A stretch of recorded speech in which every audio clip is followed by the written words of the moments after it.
Yasmina Putri, will you be my wife? Dengan menerima lemparan adalah bukti kemurnian hati calon pasangan. Yang kedua, segala yang kotor, luruh, lenyap seiring dengan jatuhnya daun sirih ke atas tanah. Stop. Kamu balik ke Jakarta. Saya udah nggak bisa kasih apa-apa buat kamu. Bu, Ibu, sebentar, Bu. Tolong, Bu, ngerti posisi saya, Bu. Saya harus segera jual rumah ini. Bu. Saya punya syarat. Saya mau kamu tinggal. Gila ini orang gila ini Sarah. She wants me to stay here for 3 months. Nin, calm down. Doa atau mantra seorang pemais itu punya andil dalam keberhasilan pernikahan si pengantin tersebut. Sekarang mana lebih penting? Calon istri, keluarga, atau semua yang menyangkut masa depan dan hidup kamu? Surya kabur dari saya. Marianti nusuk saya dari belakang. Kasih saya alasan untuk percaya sama kamu. Tolong, aku tuh kesini cuma mau ngomong.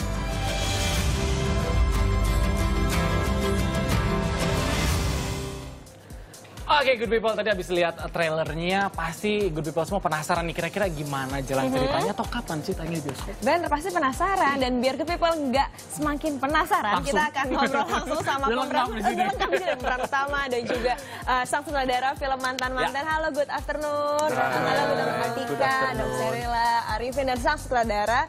Nah, bisa diceritain nggak mungkin masing-masing ini perannya seperti apa, terus sebagai apa? Boleh siapa dulu? Monggo. Oh, oke.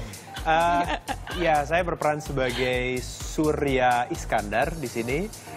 Karakter yang cukup tragis, dari luar kelihatannya punya segala-galanya, tapi ternyata di dalam dia bergejolak karena dia tidak pernah bisa menentukan sendiri jalan hidupnya. Oke.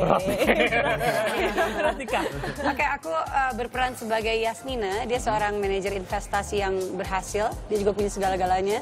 Dia punya Surya juga, karirnya lagi di atas. Tiba-tiba ada satu kejadian yang bikin dia sangat jatuh di bawah. Ini boleh tahu nggak kejadiannya apa? Harus nonton filmnya. Oh, harus nonton filmnya. Ngobrol sama saudaranya ya. Kita sendiri jadi apa? Oke, aku di sini berperan sebagai Salma. Salma itu ceritanya baru pulang sekolah dari luar negeri. Dia fashionable, dia confident. Terus dia akhirnya menemukan kecocokan dengan ngobrol sama Nina di sini.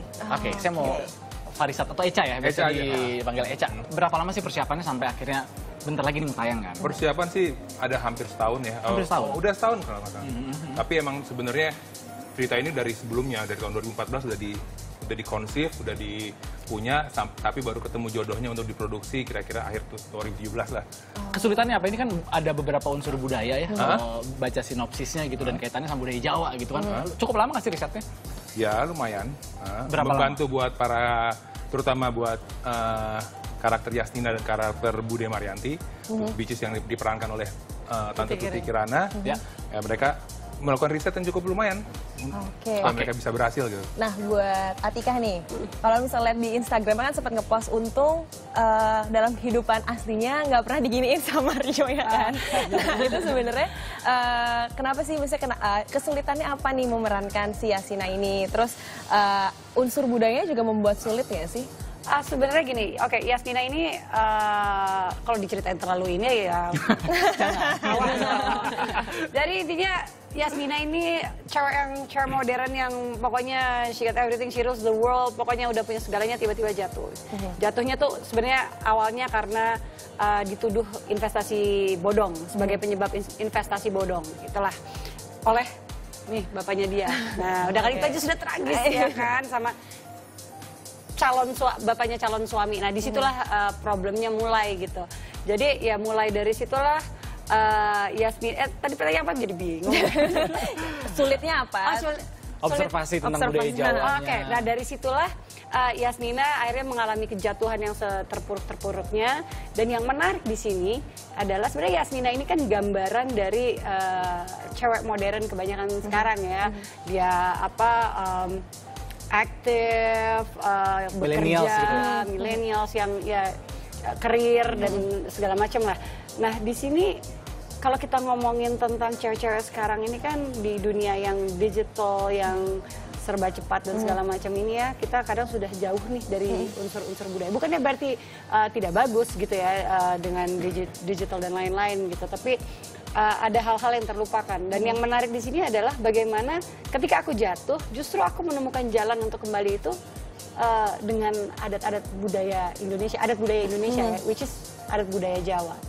Jadi kalau kesulitannya ada apa enggak, sebenarnya sih nggak sulit-sulit amat, karena di dalam karakter itu pun juga aku mempelajari budaya Jawa gitu. Jadi Atika dan Yasmina sama-sama belajar di situ. Oke, sama-sama belajar. Kalau ngomongin soal belajar, Arifin biasanya kan di film-film sebelumnya jadi gahar nih, jadi cowok-cowok gahar. Masa? Tiba-tiba jadi kalem. Susah nggak sih berubah karakter gitu?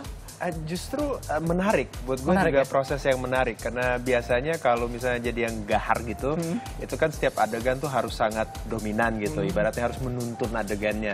Nah kalau di sini ya ibaratnya gue jadi penumpang di kereta gitu kan. Jadi ya gue tinggal ngikut aja gitu.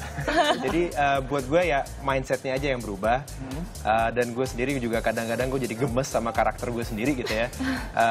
Tapi buat gue sih menarik. Dan gue seneng Echa memberikan gue kesempatan gitu. Karena biasanya sutradara tuh enggak, Arifin tuh harus yang marah-marah gitu, harus yang gahar gitu. Nah Echa enggak, spineless, Arifin banget gitu.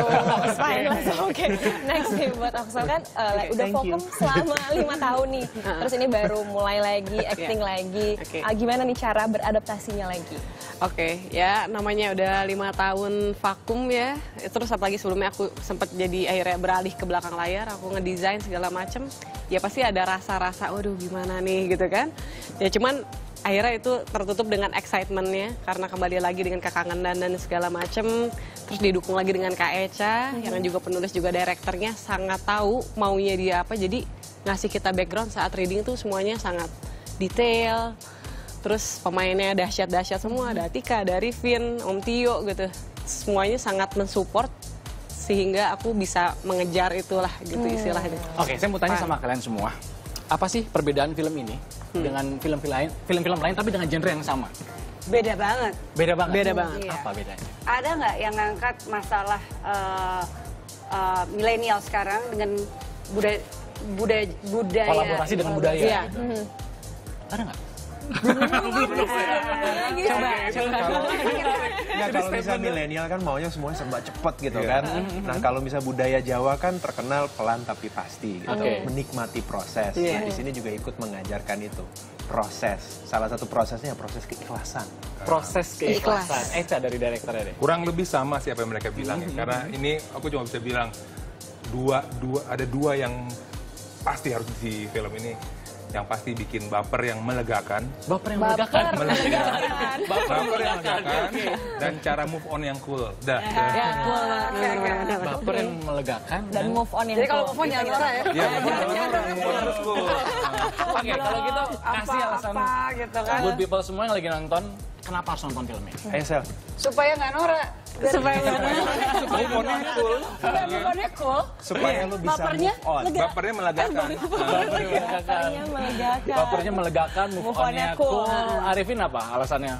Kenapa good Ya people sebenarnya harus sesuai nonton? dengan slogan kita sih saatnya move on gitu. Saatnya Gimana bisa move on dengan ikhlas. Oke, 2019 Bisa nggak move on sampai ikhlas? Harus ikhlas. Mau nggak mau harus ikhlas. Oke, by the way kasih info dong, tanggal berapa bisa ditonton di bioskop? Tanggal 4 April 2019 semua serentak di seluruh Indonesia. Film ini akan tayang. Besok, April? Besok, jangan sedih. Tayang besok. Ini kayaknya mukanya muka-muka mantan lu yang happy banget. Ya kan? Oke, kalau gitu terima kasih. Thank you. Di sini Atika, Oksel, Arifin, dan Echa sukses buat filmnya. Amin. Oke, Good People tadi ngobrol-ngobrol kita dengan para cast dari mantan-mantan. Ingat besok tanggal 4 April bisa ditonton di bioskop kesayangan kalian. Yes, kita masih punya banyak informasi lainnya tetap di Good Afternoon.